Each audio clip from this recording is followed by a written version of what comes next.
might seem crazy what I'm about to say. Sunshine, she's here, you can take a break. I'm a hot air balloon that could go to space with the My air. name is Sean Ganther. I was a biology pre-med option with a minor in chemistry, and now I am an alumni officially and getting ready to go to UCSF for a Ph.D. DDS dual program.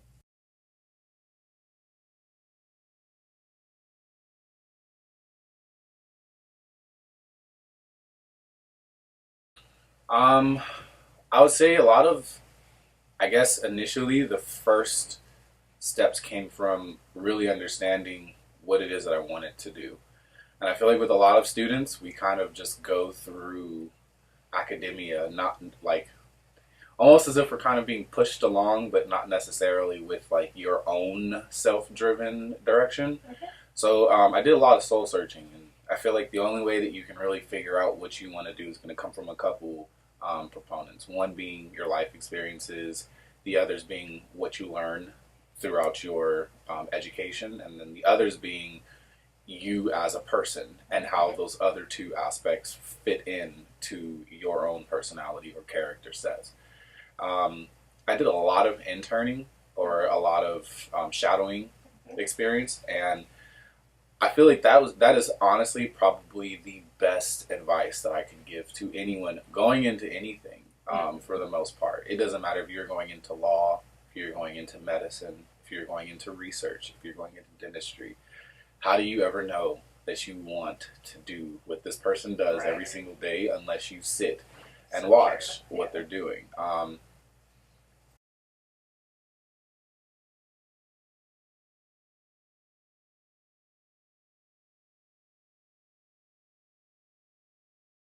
Yeah, for a long while, I didn't know if I wanted to do medicine or if I wanted to do dentistry. Funny story, I thought I wanted to be a hematologist when I was a kid, and this was when I was like 13 years old. Most 13-year-olds don't ever say that. know Yeah. like what a hematologist I was. still don't know what that is. So, but I was going back and forth between medicine and dentistry. So, using my own advice to the best of its ability, I did both. I interned at both. So I did a short stint at Arrowhead Regional Medical Center in the ER with a couple different doctors. I ended up doing with 3 or 4 there. I ended up doing shadowing at group practices, private practices, and I even got to see some oral maxillofacial surgery done in a hospital setting. So Wow.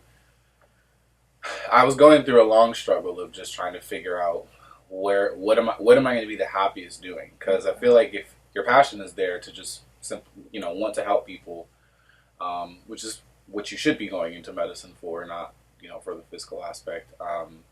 It doesn't matter what you're doing as long as you're happy doing it for the duration of that time.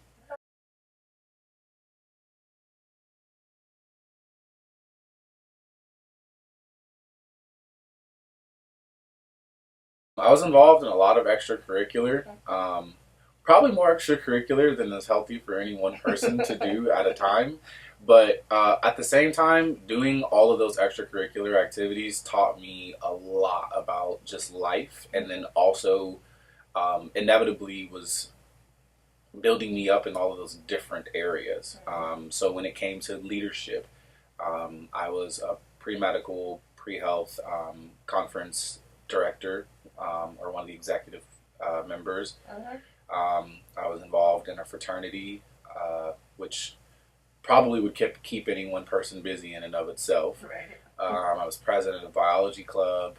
Was involved with the American Medical Student Association. So I was continuously keeping myself busy outside of academia, which probably gave me a lot of comfort and its own stress relief. Right. You get to do something where you're like working with people and you're on a team, and but all of those different facets really developed me as an individual. I learned how to time manage very, very well. I learned how to deal with other people, and I learned how to lead other people, which are all character attributes, or which are all skill sets that are great for going into a health profession. Because at the end of the day, when you're a health professional of any kind, your mind is on this constant cycle of what do I do next, what do I do next, and then being able to perform across this huge workload, but still maintain your own, I guess, peace and understanding who you are and what you can actually get done.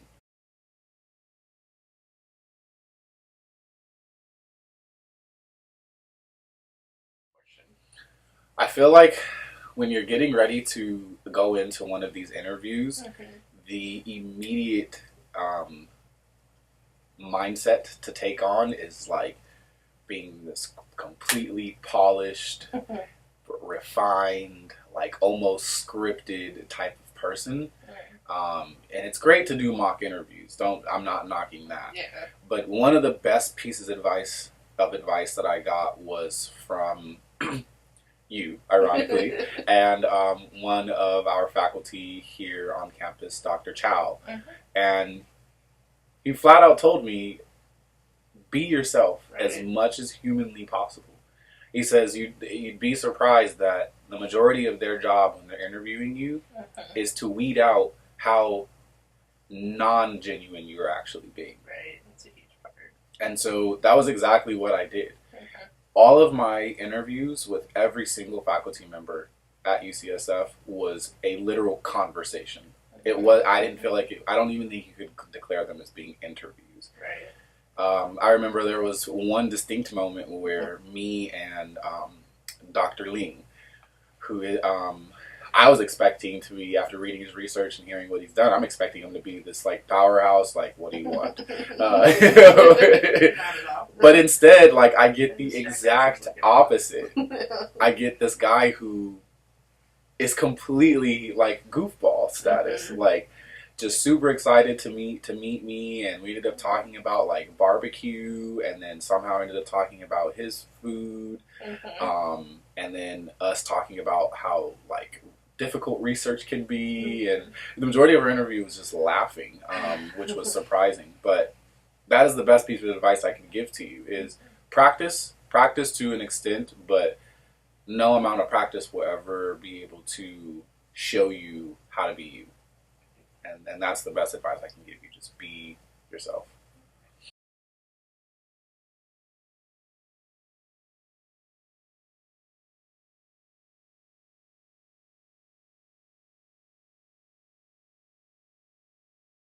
There's definitely benefits of living in Southern California and always having like this great temperature, and we complain about it being like 56 degrees outside, but in reality, moving this to UCSF, it's a lot colder up there. So definitely going to have some cultural acclimation to go through, but I don't necessarily feel like that'll be a challenge. It's kind of something that'll just be very temporary. I think for me, the most difficult aspect will be learning how to think like a doctor. I feel like when when you say like, oh, he's a doctor, well, what does that really mean? What kind of mentality or what type of mindset does he hold every single day that he works up? What is he thinking when he's he's just being himself. I think he's back to that. he's being himself, but as evidenced by goofball guy. Yeah, right.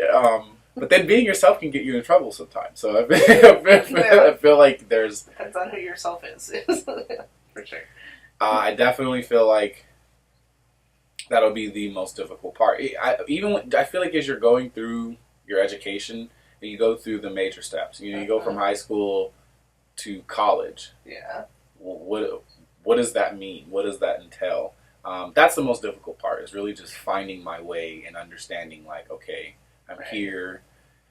Here's how everyone else around me is thinking or they're processing. How do I get myself to that level? Right.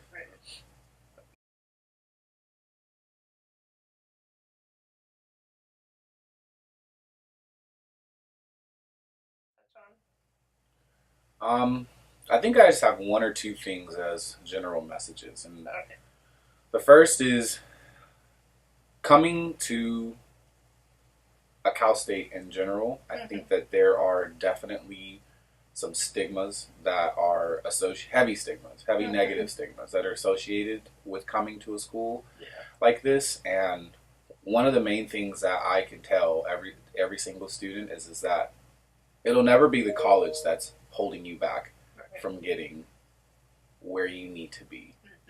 It is almost always more than likely going to be something that you're not doing, not utilizing your resources, not speaking up enough, not really figuring out what you're passionate about. And as long as you have passion in your heart and on your side, it does not matter what anyone expects of you. Because as soon as you put an obstacle in front of someone who has the passion to get to the destination, there's nothing that will ever be able to stop them. I ran into a lot of obstacles myself, financially, family-wise, all of those things that could have easily taken me out of the game, where it's just kind of like, you know what, it's time, I need to do something easier to expedite this process. But that's the difference that makes the person who's getting into med school successful and the person who wants to go to med school but doesn't have the actual passion. They're the ones who are going to eventually renege on wanting to follow through. Absolutely. The other thing that I would have to say is that passion goes a long way. I use that word a lot, but a lot of times I feel like people don't necessarily understand what it means to be passionate about something.